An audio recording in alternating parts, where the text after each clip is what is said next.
Sveicināti tie, kas spēlēs, skatās, sapņo vai domā par teātri. Arī Teritorija LV vienmēr ir domājusi par teātri, parasti gan drukātā formā uz papīra vai internetā.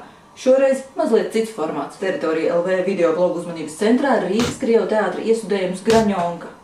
Līdz ar šo izrādi Rīgas Krievu teātrī patiešām ienāk jaunas sejas.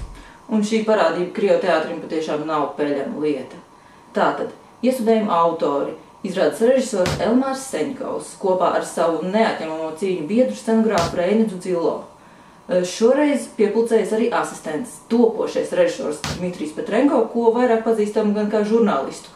Un viņus konsultējas tīri tekstuālā ziņā Jānis Balodis, topošais dramaturgs. Graņonku gribētos dēvēt par patiesi elmārisku iestudējumu, bet lai jaunais režisors neapvainojas par šādu apzīmējumu.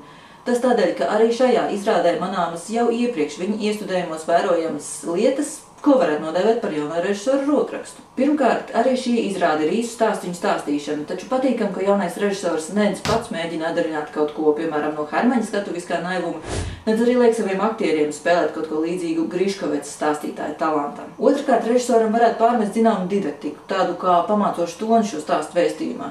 Taču jūs nebūsiet ļūdījušies nospriežot, ka izrāda Graņonka vēstīja tieši par iedzeršanu.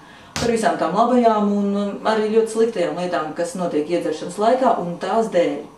Tādēļ arī ir izskaidrojama zināma didaktika, taču vienlaikus izrādes režisors kopā ar dramaturgu un aktieriem veidojuši ļoti interesantu izrādes finālu, kas it kā šo didaktisko toni notušē.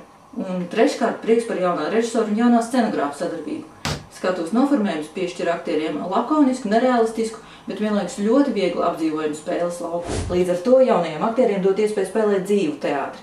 Tādu, kas uz Rīgas Krievu teātra skatuvēm, atzīšos godīgi, nav sastopams pārāk bieži. Bet starp citu, ja jūs šo teātri vēl nevarat saukt par savēju, tad izrāda Graņonka varētu būt labs iemesls, kāpēc uz to doties.